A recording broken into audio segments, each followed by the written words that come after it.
அப்பா நான் சினிமாவுக்கு போறேன். சினிமாவா? மதிய ஷோ போயிட்டு வந்துறியா? சாயங்காலம் வேலை இருக்கு, 6 மணிக்கெல்லாம் வீட்டுக்கு வந்துரு. அப்பா நான் சினிமால சாதிக்க போறேன்ப்பா. என்ன சொல்ற? அப்பா எப்ப நான் இன்ஜினியரிங் சேர்ந்தனோ அப்பவே எனக்கு தெரிஞ்சு போச்சுப்பா. சினிமா சினிமா சினிமா சினிமா தான்ப்பா எல்லாமே. வினய் தள்ளி ஒரு படம் பாத்தியா? 2 டைம்ஸ்ப்பா. அதாவது நான் ஒரு ஃப்ரெண்டு மாதிரி. நான் ஏதாவது திட்டுவேனா? இல்ல. போடா ஜெயிச்சுட்டு வா. இங்க இருக்குடா சினிமா, ஜெயிச்சுட்டு வா போ. சரிப்பா. அப்படிலாம் சொல்லுவேன் நினைச்சியா? சொல்லுவேன் நினைச்சியா? ஏண்டா உனக்கு இன்ஜினியரிங் பிடிக்கல அப்படின்னா 12ஆம் கிளாஸ் முடிச்சவனே சொல்லுடா. கந்தோடி கடன் வாங்கி நான் உன்னை படிக்க வச்சிருக்கேன். அப்பெல்லாம் சொல்லாம இப்ப வந்து படம் எடுக்க போறேன், மகிழ் எடுக்க போறேன்னு சொல்லிட்டு இருக்க. அப்பா ஐ நீட் திஸ் பா. எல்லாம் இந்த கௌதமன் சிம்பவி சொல்லணும். ஒரு படம் எடுக்க எடுத்து வச்சுட்டு பூரா பேரு கெடுத்து விட்டுருக்கீங்க.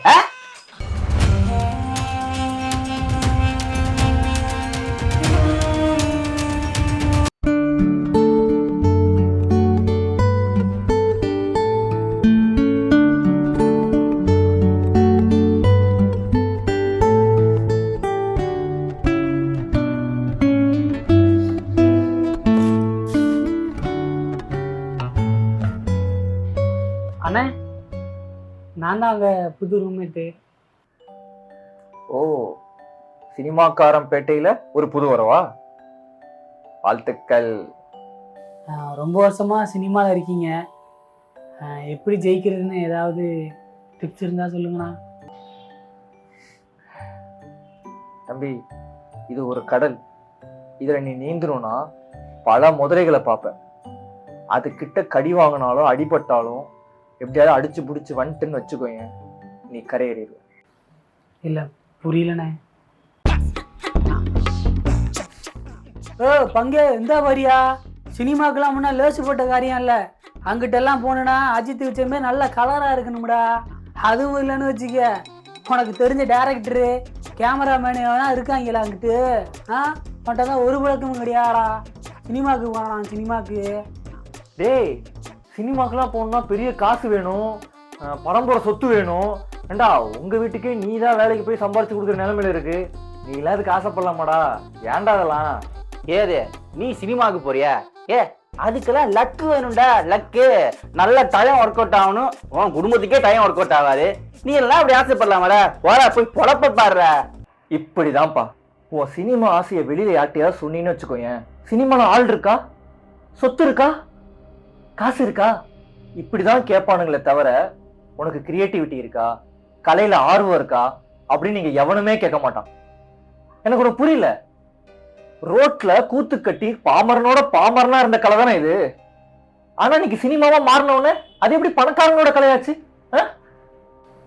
அண்ணா வேற எப்படிப்பட்ட முதலைன்னு இருப்பாங்க? ஆர்வ கோளாறு முதல்ல.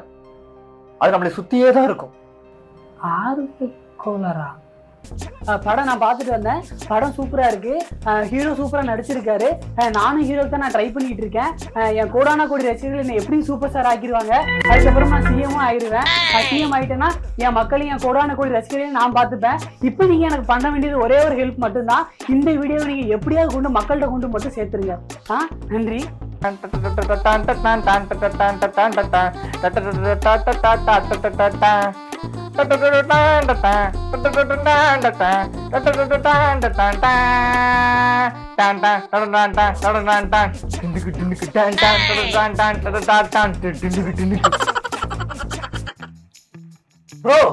ஒண்ணுதான் ப்ரோ தேடிட்டு இருந்தேன். இப்பதான் படம் பார்த்துட்டு வந்தேன். உங்களே செம்மையா இருக்கு ப்ரோ, நீ கண்டிப்பா பார்க்கணும்.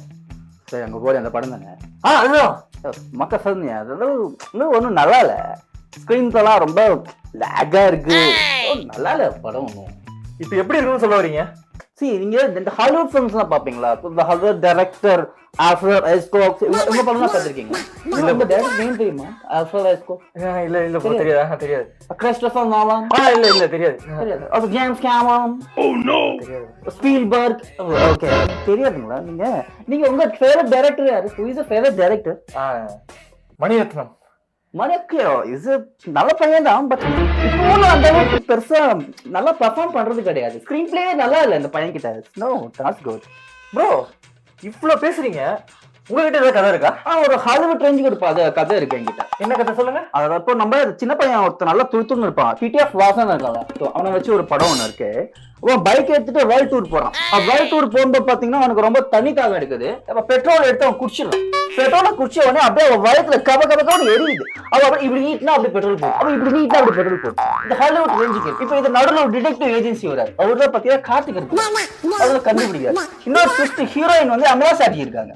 இப்ப அவங்க வந்து ட்விஸ்டா லாஸ்ட் வில்லியா மாறிடுவாங்க. இந்த மாதிரி ஒரு லெவல்ல ஒரு கதை இருக்கு. இந்த நடுவில் ஒரு இன்டர்னல் ட்விஸ்ட் ஒரு கதை கேட்குது. ப்ரோ உண்மையிலேயே கதை செம்மையா இருக்கு ப்ரோ. நீங்க வந்து மணிரத்னம் என்ன சத்யஜித்ரே முடிக்கிறீங்க ப்ரோ. மூழ்கி கிடக்கிற தமிழ் சினிமாவை நீங்க தூக்கி நிப்பாட்டிட்டீங்க ப்ரோ. வேற level bro. Thank you bro, thank you. உங்களுக்கு ஒரு சான்ஸ் இருக்கு. ஓகே அது சரி ப்ரோ, அதை பாத்துக்கலாம். Okay okay bye. பையன் நல்லா வரும் very intelligent fellow. Actually cinema ஆசை யாருக்கு வேணா வரலாம். ஆனா இங்க என்ன பிரச்சனைனா, சினிமா ஆசை வந்த உடனே எல்லாருமே தன்னை ரஜினிகாந்தாவும் மணிரத்னமாவும் நினைச்சுக்கிறாங்க. எவனுக்கும் கத்துக்கணுங்கிற பொறுமையே இல்ல. அது இப்ப சோசியல் மீடியா வந்த பிறகு போட்டோக்கு போஸ் கொடுக்கறவன் நடிகன், போஸ் கொடுக்க சொல்லி தரவன் இல்ல டைரக்டர். யார் வேணாலும் ஆசைப்படலாம் நானே. ஆசைப்படு, தப்பு இல்ல. ஆனா மனசார இறங்கி அந்த தொழில கத்துக்கணும்ல. எதையுமே தெரிஞ்சுக்காம வர நினைக்கிறாங்க, கடைசியில அழிஞ்சு போயிடுறாங்க. ஆனா நீங்க சொன்ன மாதிரி நல்லா கத்துக்கிட்டு ஆடிஷன்லாம் போனா ஜெயிச்சிருவேன் நானே. ஆடிஷனா?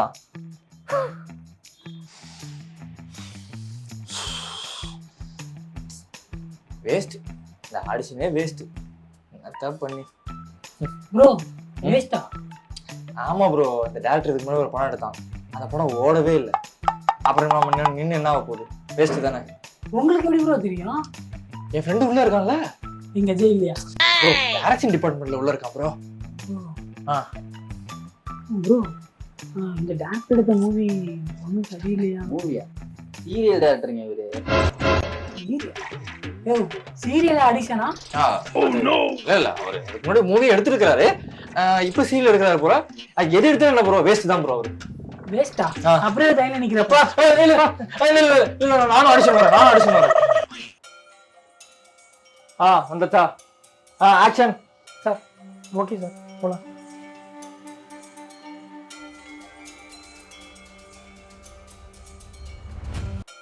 Okay cut. நெக்ஸ்ட்.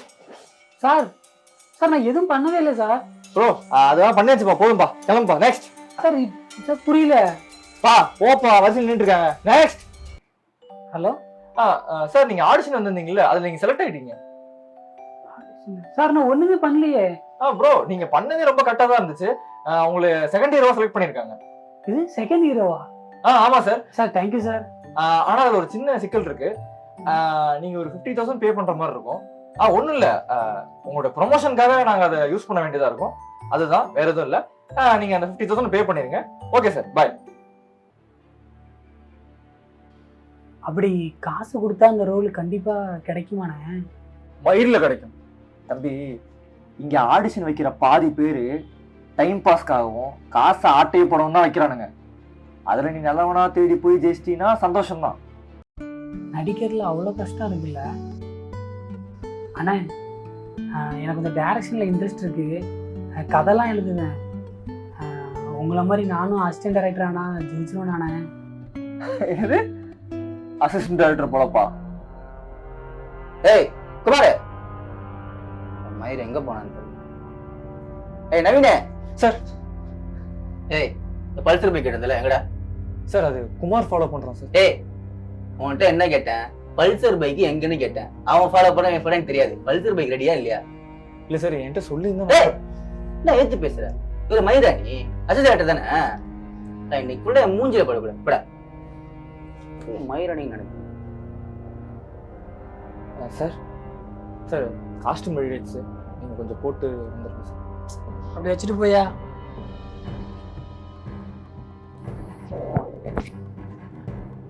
சார் இன்னும் 10 மினிட்ஸ்ல ஷார்ட் சார்.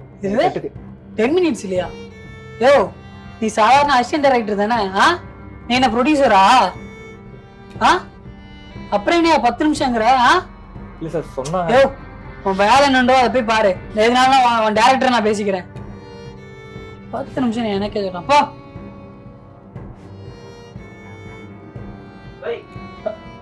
சார் சார் வாங்க சார்.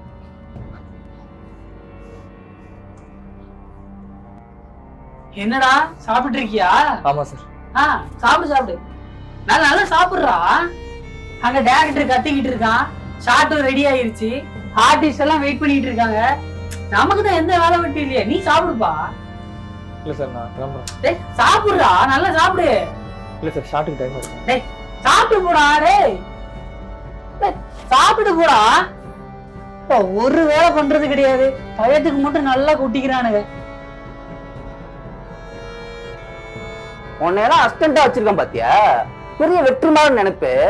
அத்தானே விட்டு பார்த்தா பாக்குறியா? ஏண்டா நல்லா கொட்டிக்கிறல்ல, வேலை செய்யனா மட்டும் வலிக்குதா?